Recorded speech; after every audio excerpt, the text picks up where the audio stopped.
Welcome to my YouTube channel English Mania. और आज हम बहुत ही इंपॉर्टेंट टॉपिक जो हमारा कंटेम्प्रेरी टॉपिक है उसको लेकर के चर्चा कर रहे हैं। आज हमारे टॉपिक का है नेशनल एजुकेशन पॉलिसी, राष्ट्रीय शिक्षा नीति 2020। इस पर हम चर्चा करेंगे और इसमें जो हमारे आपके यानी हमारे बच्चों के हित का जो सेक्शन है उस पर चर्चा करेंगे। तो इसमें क्या है कि जो टॉपिक है हमारा curriculum and pedagogy in schools, learning should be holistic, integrated, enjoyable and engaging. इस पर हम चर्चा करेंगे। तो ये चीजें आपको ज्यादा समझ में नहीं आएगी, लेकिन मैं आपको थोड़ा संक्षिप्त में बताता हूँ ये चीजें हैं क्या। अभी देखिए, अगर कक्षा 10 में आप पढ़ते हैं तो आपके लिए क्या होता है कि अगर आप होम साइंस लेना चाहते हैं तो मैथ नहीं ले सकते, मैथ लेना चाहते हैं तो होम साइंस नहीं ले सकते, और मैथ लेने से ही आप साइंस में जा सकते हैं। अगर होम साइंस ले लिया है तो आपने साइंस ग्रुप नहीं ले सकते इंटरमीडिएट में। लेकिन ये हमारा जो एजुकेशन सिस्टम था ये 1986 था। जो हमारी राष्ट्रीय शिक्षा नीतियां आई हैं पूरे देश की, उसमें एनईपी जो हमारी पहली राष्ट्रीय शिक्षा नीति आई थी वो 68 में आई थी। पहली हमारी जो राष्ट्रीय शिक्षा नीति आई थी वो 1968 में आई थी। जो दूसरी हमारी एनईपी आई वो आई 1986 में आई। लीजिए, जो हमारी तीसरी एनईपी आई है नेशनल एजुकेशन पॉलिसी, ये 2020 वाली है हमारी तीसरी, यानी पहली ये थी, दूसरी ये थी और तीसरी ये है। ये हमारी तीसरी शिक्षा नीति है। और अभी जो 29 जुलाई 2020 को कैबिनेट ने इसको मंजूरी दी है और इसमें बहुत सारे आयाम जोड़े गए हैं, बहुत सारी इनोवेटिव कोशिश किया गया है। डिजिटलाइज की बात की, डिजिटलाइजेशन की बात की गई है। आपकी जो आप डिग्री हासिल करते हैं उसके लिए डिजिटल लॉकर की बात की गई है, साइंटिफिक टेम्पर की बात की गई है। तो ये सारी चीजें इसका उद्देश्य है और ये हमें लगता है कि 2022 से 2023 के बीच में इसको लागू किया जाएगा।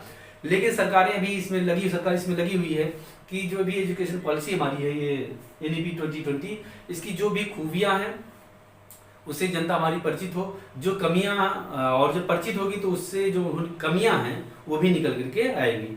तो उसी में हम जो आपके लाइव टॉपिक है उस पर हम चर्चा करते हैं।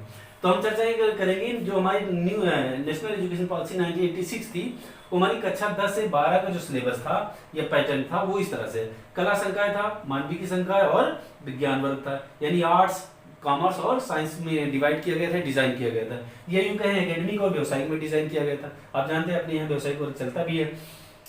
तो इसमें क्या है कि इसमें जैसे मान लीजिए आप विज्ञान वर्ग में पढ़ते हैं और आप चाहते हैं कि मैं बायो लेकर के पढ़ूं, बायो में आपका इंटरेस्ट है, लेकिन साथ ही साथ आपका हिस्ट्री में भी इंटरेस्ट है। लेकिन तो अगर आप विज्ञान वर्ग में हैं तो आप बायो के साथ साथ हिस्ट्री नहीं पढ़ सकते, या अगर बायो लेंगे तो मैथ नहीं ले पाएंगे, या मैथ लेंगे तो बायो नहीं ले पाएंगे। अब आप उसके लिए सोचिए कि जिस बच्चे का इंटरेस्ट मैथ में भी हो, बायो में हो, तो वो क्या करे, उसके लिए तो बड़ी दिक्कतें होती थी। तो इन सारी प्रॉब्लम्स को सॉल्व करने के लिए ये हमारी एनईपी 2020 आई है।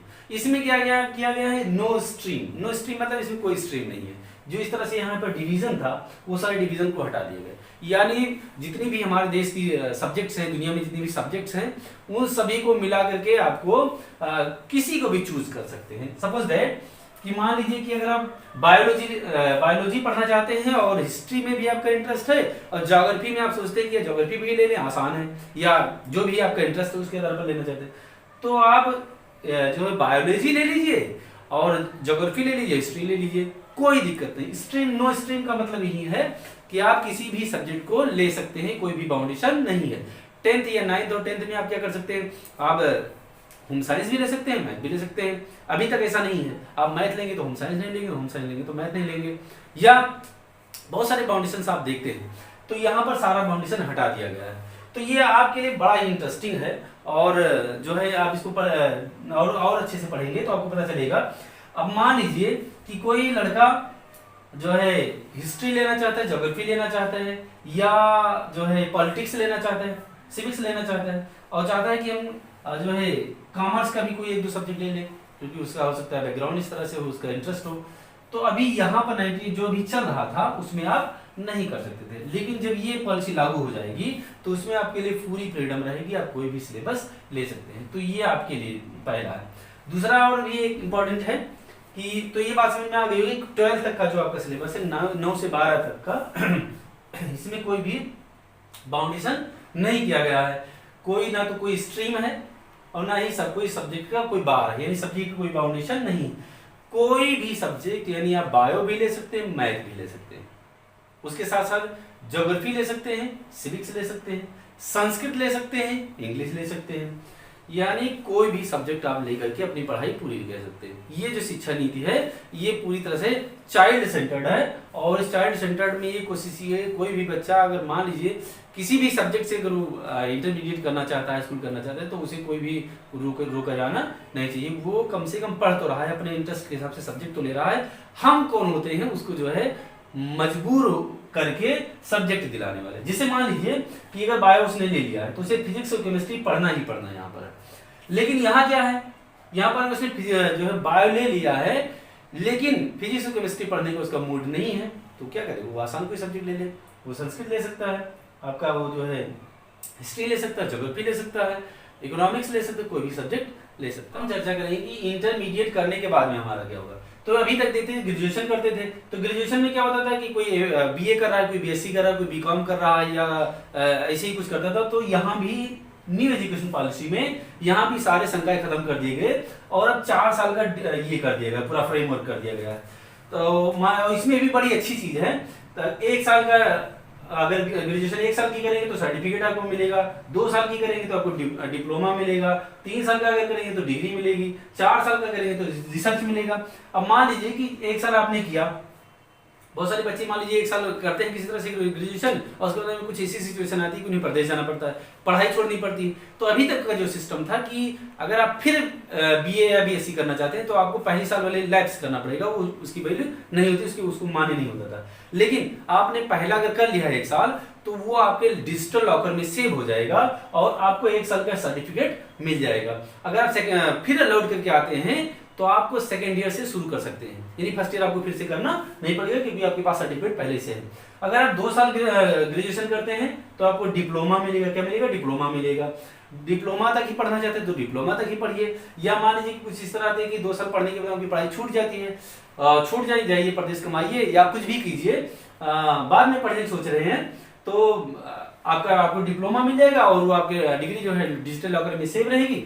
जब कभी आपको मौका मिलेगा तो 3rd ईयर से फिर आप शुरू कर सकते हैं। अगर आप 3rd ईयर से 3 साल में पढ़ाई पूरी कर ली है तो डिग्री माना जाएगा वो, तो आपको डिग्री का मिलेगा सर्टिफिकेट। अच्छा, उसके बाद 3 साल के बाद में आप सीधे पीजी में फिर एडमिशन ले सकते हैं। लेकिन 3 साल आपने ग्रेजुएशन किया है, केवल 3 साल का ग्रेजुएशन किया है, तो आपको पीजी जो है 2 साल करना पड़ेगा, यानी 3 साल ये 2 साल यहाँ। अभी भी ग्रेजुएशन और पोस्ट ग्रेजुएशन में 5 साल अभी भी लग रहा है। लेकिन अगर आपने ग्रेजुएशन 4 साल का कर लिया, यानी रिसर्च भी कर लिया है आपने, तो फिर आपको पीजी जो है केवल 1 साल का करना पड़ेगा। तो आप 4 साल आपने यहाँ कर लिया तो यहाँ 1 साल, और यहाँ 3 साल आपने किया तो यहाँ 2 साल, तो कुल मिला के 5 साल में आपको सर्टिफिकेट पूरा हो जाएगा। प्लस अब मान लीजिए कि कोई बच्चा कह सकता है कि सर जो है नौकरी चाकरी में क्या होगा, नौकरी चाकरी में डिग्री ये मानी जाएगी ग्रेजुएशन की, यानी कम से कम यहाँ तक आपको करना जरूरी रहेगा। तो ये पूरा बाउंडेशन खत्म किया, सब्जेक्ट का भी बाउंडेशन खत्म किया कर दिया गया। इसे मान लीजिए कि आप मैथ लेकर के पढ़ना चाहते हैं, मैथ और सिविक्स यानी पॉलिटिकल साइंस और हिस्ट्री लेकर के पढ़ना चाहते हैं तो पढ़ सकते हैं। तो पूरी चाइल्ड सेंटर्ड एजुकेशन की बात की गई है, और ये कोशिश किया गया कि बच्चा जो भी सिलेबस, जो भी सब्जेक्ट पढ़ना चाहता है उसे पढ़ने का मौका मिलना चाहिए। हम कौन होते हैं उसे फोर्स करने वाले कि नहीं आपको इसी सब्जेक्ट में से चूज करना है। तो ये नेशनल एजुकेशन पॉलिसी की ये बात की है। सपोज है कि मैं अपनी खुद की बात बताऊं कि मेरा भी इंटरेस्ट जो है मैथ में था, ग्रेजुएशन के बाद मैं चाहता था कि मैथ से मैं ग्रेजुएशन करूं, लेकिन मैं नहीं कर पाया क्योंकि मैं बीए कर रहा था। और कोई लोग कहते हैं कि बीए में मैथ ले सकते हैं, अब पता नहीं, मैंने बहुत दौड़ भाग की, लेकिन ग्रेजुएशन में मुझे मैथ नहीं मिला, और वो दर्द मुझे अभी भी महसूस हो रहा। तो ये सारा दर्द जो है वो अब आने वाले बच्चों को महसूस नहीं करना पड़ेगा। वो हिस्ट्री इकोनॉमिक्स के साथ मैथ, हिस्ट्री इकोनॉमिक्स का जूलॉजी या बॉटनी, हिस्ट्री इकोनॉमिक्स के साथ अन्य कोई सब्जेक्ट, साइंस का, आर्ट्स का, कॉमर्स का कोई भी सब्जेक्ट ले सकते हैं। और यहाँ पर डिग्री आपकी लैप्स नहीं होगी। 1 साल तक ही पढ़ते हैं तो आपको कुछ ना कुछ मिल जाएगा, सर्टिफिकेट मिल जाएगा। अगले 2-3 साल बाद, 10 साल बाद जब चाहें तो दूसरे सेकंड ईयर में एडमिशन ले सकते हैं, तब आपको डिप्लोमा मिल जाएगा। तीसरे साल आपको डिग्री मिलेगी। चौथा साल अगर आप करते हैं तो रिसर्च का सर्टिफिकेट मिलेगा, और उसके साथ साथ अब 4 साल आप यहाँ कर लेते हैं तो आपको पीजी 1 साल ही करना पड़ेगा। तो ये बहुत ही अच्छी पॉलिसी है। कोशिश किया गया कि सारे जो है बच्चों को ध्यान रखकर बनाए।